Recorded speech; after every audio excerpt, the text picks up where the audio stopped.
Competition में जो भी बच्चा बैठ रहा है,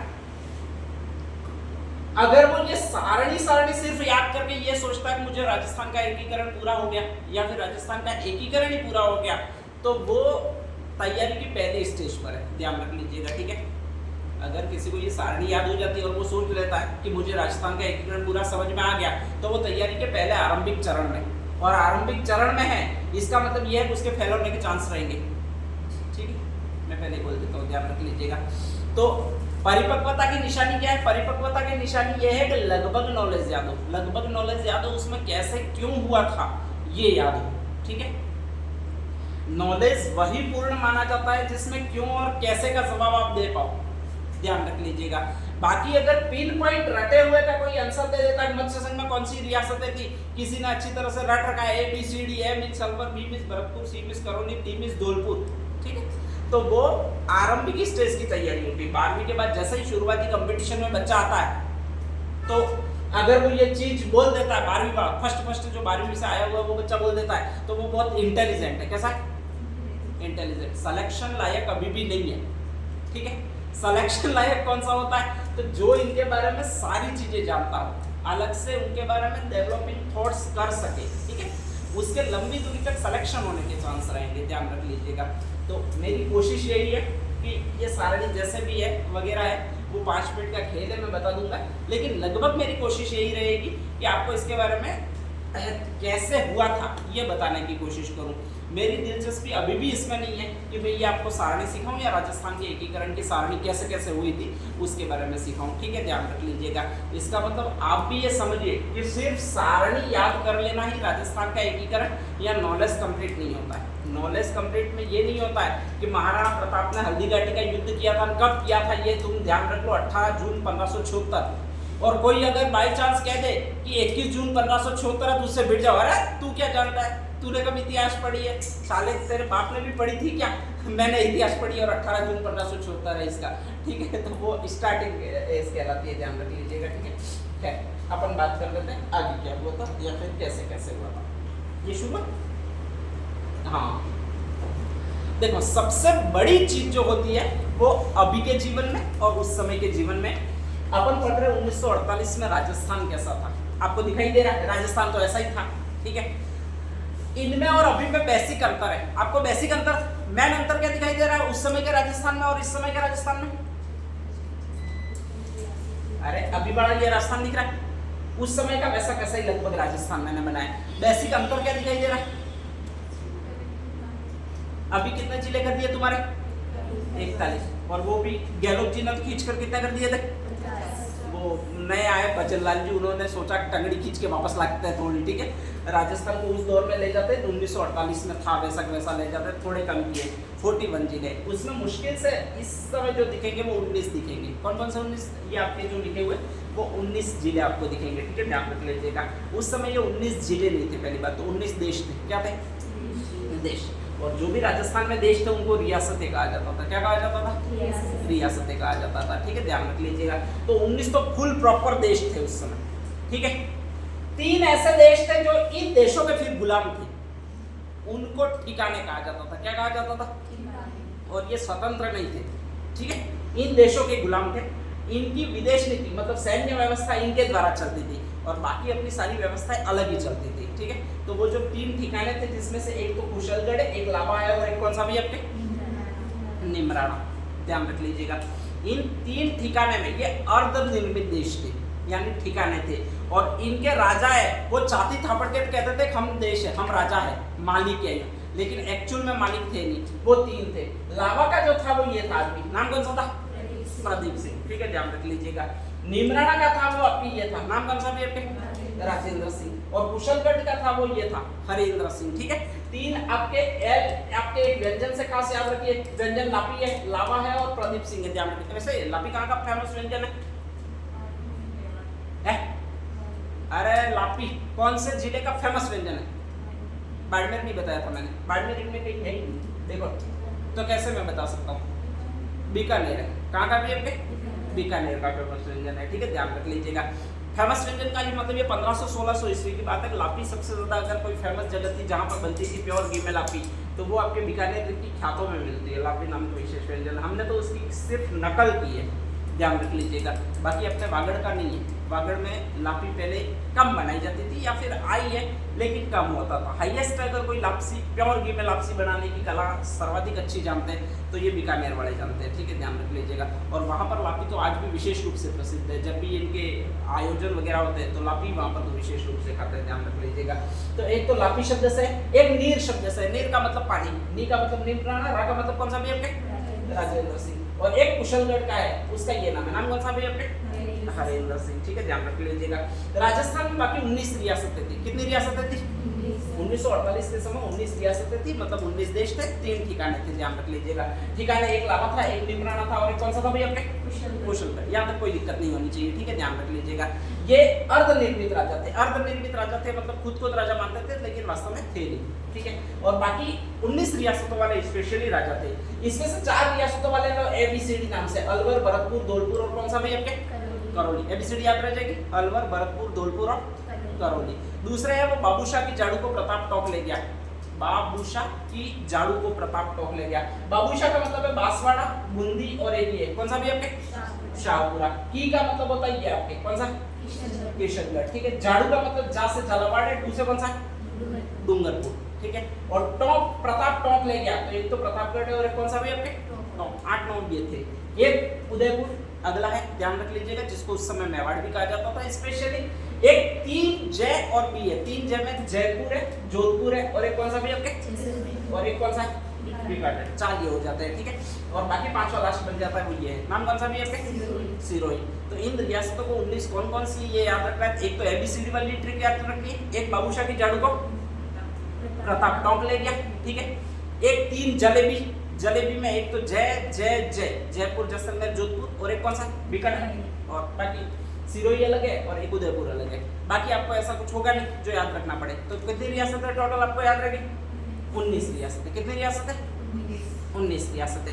1947 को भारत आजाद हो रहा है और कह रहे हैं ये 19 देश है और 19 देश अलग अलग टुकड़ों में बटेंगे। और ऐसी कंडीशन में कहा जाता है प्रधानमंत्री आपके जो बनने वाले थे स्पेशली बन नहीं पाए। उनका नाम है आपके सरदार वल्लभ भाई पटेल। कौन सा नाम? सरदार वल्लभ भाई पटेल। उस समय का जो आपके वायसराय था, गवर्नर जनरल था, उसके पास जाता है और उसका जो नाम होता है वो होता है आपके माउंटबेटन। क्या? माउंटबेटन। और माउंटबेटन से सीधी सीधी भाषा में जवाब पूछते हैं, तुम हमें आज़ाद तो करने वाले हो, हमें भी पता लग गया, आज़ादी दोगे किसको ये बताओ, ठीक है। तो उसने सीधा सा सिंपल सा जवाब दिया था कि मैं पूरे भारत को आज़ादी दूंगा। उन्होंने फिर कहा था अरे दोगे तो पूरे भारत को, लेकिन सौंपोगे किसको, कौन सरकार चलाएगा ऐसा करोगे? तो उसने कहा था कि एक संविधान सभा में बनाऊंगा और वो सरकार चलाएगी, ठीक है।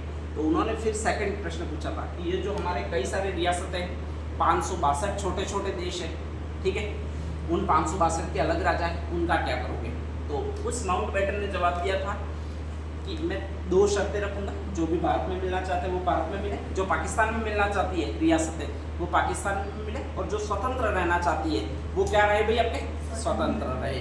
अब उसने 3 विकल्प दिया था, 3 विकल्प में से मैंने 2 ही विकल्प दिए थे, या तो मिलना, ठीक है, या फिर स्वतंत्र रहना। मिलने के फिर 2 ऑप्शन थे। कौन से ऑप्शन थे? या तो भारत में मिलना या फिर पाकिस्तान में मिलना। यहाँ तक आपको क्लियर समझ में आ गया होगा। तो नेक्स्ट आगे कहा जाता है उसने एक तो इंस्ट्रूमेंशन ऑफ एक्शन नामक प्रपत्र दिया था और एक स्टैंड लिस्ट ऑफ एक्शन नामक 2 प्रपत्र दिए थे, ठीक है। इंस्ट्रूमेंशन का मतलब होता है मिलना और स्टैंड लिस्ट का मतलब होता है जहां है वही खड़े रहना। ये सारे राजा थे और ये इन दोनों फॉर्मेट में से किस पर साइन करेंगे? स्टैंड लिस्ट, कि हम भाई क्या करना चाहते हैं भाई अपने स्वतंत्र रहना चाहते हैं। और ऐसी कंडीशन में संकट आया था वो आपके सरदार वल्लभ भाई पटेल पर आया था कि अगर वो कोई स्ट्रिक्ट कदम या ठोस कदम नहीं उठाते तो पूरे भारत में देश बन जाते। टोटल कितने देश बन जाते? 562 लगभग। भारत एक अलग होता, पाकिस्तान अलग होता और ऐसे करके लगभग 564-65 देश बन जाते हैं, ठीक है। तो उन्होंने कहा ये जो स्टैंड लिस्ट ऑफ एक्शन है इसको थोड़ी देर के लिए तुम छुपा दो, दिखाओ नहीं मत, सिर्फ एक ही कागज दिखाओ। और वो कौन सा कागज दिखाओ भाई आपके? इंस्ट्रूमेंशन ऑफ एक्शन, ठीक है। हम राजाओं को पकड़ पकड़ कर लाते हैं, तुम सिर्फ सामने रखो, वो वही रखो। कौन सा रखो? Instrumentation of action. और स्टैंड लिस्ट ऑफ एक्शन को छुपा दो, बाद में हम देखेंगे, ठीक है। और इस तरह से कहा जाता है 3 जनों ने जिम्मेदारी ली, उसमें से तीनों जने गुजरात के थे। गुजरात वाले हमेशा ही पावरफुल रहे, ध्यान रख लीजिएगा, ठीक है। अभी के 2 हैं वो गुजरात के, इसलिए पावरफुल नहीं है। पहले भी 3 जो आए थे वो बहुत जबरदस्त पावरफुल आए। जो 3 आए थे उनमें से एक था के.एम. मुंशी, नाम क्या था? एक था वी.पी. मेनन, नाम क्या था? और एक थे सरदार पटेल, नाम क्या था? सरदार पटेल। ठीक है, ध्यान रख लीजिएगा। के.एम. मुंशी का एक ही काम था, घूम घूम कर सर्वे करो, राजाओं को मनाने की कोशिश करो। ठीक है, अगर नहीं मानते हैं तो फिर तुम सूचना दो वी.पी. मेनन को। किसको सूचना दो? वी.पी. मेनन जाएंगे और थोड़ा धमकाने वगैरह का कूटनीतिक प्रयत्न करेंगे, हम तुमको ये देंगे वो देंगे। ठीक है, अगर फिर भी नहीं मानते तुम सूचना दो, किसको दो? सरदार पटेल को। ठीक है, और फिर नहीं मानने का कोई ऑप्शन ही नहीं है, ध्यान रख लीजिएगा, मानना ही है फिर, ऐसा उन्होंने तय किया था। तो सबसे पहले घूमने के लिए भेजा वो पहले बड़े आदमी को भेजा। पहले बड़े आदमी का नाम क्या है? के.एम. मुंशी। और उसने कहा तू एक रियासत का दौरा कर, मतलब एक राजस्थान का दौरा कर स्पेशली। ठीक है, तो कहा जाता है उस समय इसका नाम राजपूताना था, तो राजपूताने का दौरा कर। के.एम. मुंशी था वो कहाँ का था? गुजरात का था, ध्यान रख लीजिएगा। अब वो क्या चाहेगा? बड़ा स्टेट गुजरात बने यूं चाहेगा, बड़ा स्टेट आपके राजस्थान बने यूं चाहेगा? गुजरात बने यूं चाहेगा। ठीक है, अपनी आई कोई सब मजबूत बनाना चाहते हैं, ध्यान रख लीजिएगा, या फिर अपने परिवार को ही सब मजबूत बनाना चाहते हैं। अब ऐसी कंडीशन में अगर वो चाहेगा कि राजस्थान से कुछ रियासतें गुजरात में मिले, तो आपको इस नक्शे में प्रायोरिटी पर कौन सी रियासत जाएगी जो गुजरात मिलेगी? एक तो सिरोही जाएगी। अच्छा, दूसरी और मैं कुछ रियासतें और बोलूं तो दूसरी में और कुछ रियासतें और बोलूं जिनको गुजरात में मिलाना हो, तो कौन कौन सी जाएगी? अरे फटाफट आंसर बताओ ना यार। आप अगर के.एम. मुंशी होते, आप गुजरात के होते, तो आप इनमें से कौन कौन सी रियासतों को गुजरात में मिलाने की प्रायोरिटी देते या प्राथमिकता देते? है उदयपुर, चलो ठीक है, इसमें झील में नहाएंगे यूं करके ले जाती तू। अच्छा, और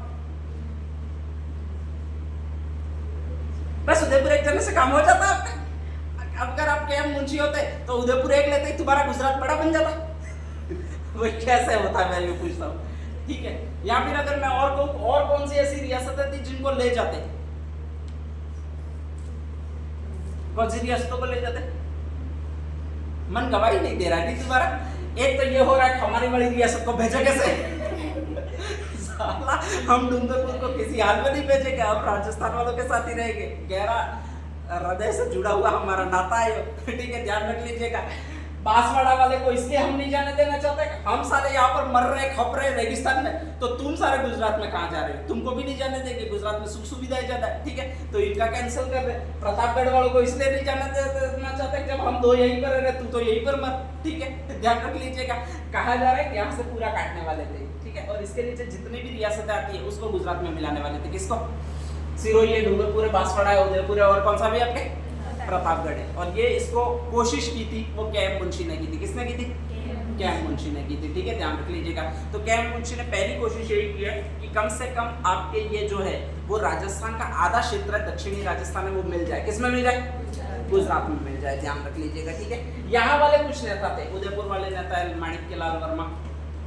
ठीक है, उनको लगा कि यार वहाँ पर गांधीनगर या अहमदाबाद राजधानी बनाएंगे, हमारी बहुत दूर पड़ जाएगी। ठीक है, जैसे ही गांधीनगर राजधानी बना दी तो हमारे मुख्यमंत्री बनने के चांस भी खत्म हो गए, ध्यान रख लीजिएगा, क्योंकि वहाँ पर गुजरात वाले ये मानेंगे नहीं। तो ऐसी कंडीशन में जाना उचित नहीं है। उन लोगों ने विरोध किया। जब उन लोगों ने विरोध किया तो कहा जाता है कि आपके स्पेशली इस राजस्थान को फिर कमजोर बनाने का प्रयास किया। कमजोर कैसे बनाएगा के.एम. मुंशी? भाई राजस्थान को गुजरात से पावरफुल नहीं होने देना, कमजोर बनाना है। कमजोर बनाने का उपाय क्या है? बड़ा नहीं बनाना, मतलब। और बड़ा नहीं बनाने का उपाय क्या है? कि इसको काटो अलग अलग भागों में। ठीक है, ध्यान रख लीजिएगा। तो कहा जाता है इधर वाले भाग को पहले काटने का निर्णय किया, इधर वाले को बाद में काटने का निर्णय किया, इधर वाले को और काटने का निर्णय किया, और इधर वाले भाग को और काटने का निर्णय किया। और सिंपल से कहा गया कि आप राजस्थान को 4 भागों में बांटेंगे। कितना भागों में बांटेंगे? ये कहलाएगा पूर्वी राजपूताना या पूर्वी राजस्थान, ये कहलाएगा पश्चिमी राजस्थान, ये कहलाएगा दक्षिणी राजस्थान, और ये कहलाएगा दक्षिण पूर्वी राजस्थान कहलाएगा। कौन सा कहलाएगा? दक्षिण पूर्वी राजस्थान। ठीक है, सारा प्रयत्न किया वो एक ही आदमी ने किया। किसने किया? के.एम. मुंशी ने किया, ध्यान रख लीजिएगा। ठीक है, और इस तरह से कहा जाता है कि राजस्थान के एकीकरण की जो सर्वप्रथम शुरुआत की है वो के.एम. मुंशी ने की है। किसने की है? के.एम. मुंशी ने की है। उसने अपनी किताब में कहा था कि राजस्थान को हम 4 भागों में बांटेंगे। कितने भागों में बांटेंगे? 4 भागों में बांटेंगे। ठीक है, या फिर हम एक काम करेंगे, इधर वाली जो रियासत है उनको सारे मिला देंगे। किसमें मिला देंगे? गुजरात स्टेट एजेंसी में मिला देंगे, ठीक है। दोनों चीजें इनकी हुई नहीं है, ध्यान रख लीजिएगा, ठीक है। जब इनकी नहीं हुई तो कहा जाता है कि एक विभाग का गठन किया गया जिसका नाम था रियासती विभाग। कौन सा विभाग था? और रियासती विभाग का जो हेड बना वो सबसे मजबूत आदमी है, वो बना सबसे मजबूत आदमी का नाम सरदार पटेल, ठीक है। उसने अपना प्रशासक बनाया, वो आपके दूसरे आदमी को बनाया जो उसका साथ था, उसका एक साथी और था, उसका नाम वीपी मेनन, ठीक है।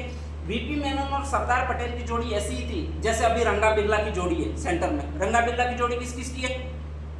ये तुम रंगे बिरले कोई नहीं जानते, एक तो सब आपके वो मोदी है, ठीक है, एक और कौन है उनके साथ में? अमित शाह, ठीक है। तो वो वैसी जोड़ी थी जैसे मोदी और अमित शाह की जोड़ी है। उस समय 1948 में मेन जोड़ी थी वो आपके एक तो सरदार पटेल की जोड़ी थी और किसकी थी भाई? आपके वीपी मेनन की थी, ठीक है। अब भी कोई भी लोग हैं जो ये समझते हैं कि आपके अमित शाह और सरदार जो मोदी है वो बहुत ताकतवर है, तो उसका एकमात्र कारण है कि उन्होंने वो पहले वाली जोड़ी नहीं देखी है। पहले वाली जोड़ी कौन सी? सरदार पटेल और वीपी मेनन की जोड़ी। अगर सरदार पटेल और वीपी मेनन की जोड़ी किसी ने देखी है तो वो कोई कह ही नहीं सकता दूसरी ऐसी इतिहास में कोई ताकतवर जोड़ी आएगी, ठीक है, ध्यान रख लीजिएगा। उन्होंने 562 देश मिला दिए, एक तरह से ध्यान रख लीजिएगा, एक देश में कन्वर्ट कर दिया, ठीक है। और वो भी उनको पूरा अधिकार नहीं मिला था तब, सरदार पटेल प्रधानमंत्री नहीं थे, कोई अधिकार उनको नहीं मिला था, तब उन दोनों ने कन्वर्ट कर दिया। अगर उनको पूरा अधिकार मिला होता तो वो उस समय पाकिस्तान भी नहीं रहता, बलूचिस्तान भी नहीं रहता, अफगानिस्तान भी नहीं रहता, बांग्लादेश भी नहीं रहता और दूसरा कोई स्टेट भी नहीं रहता।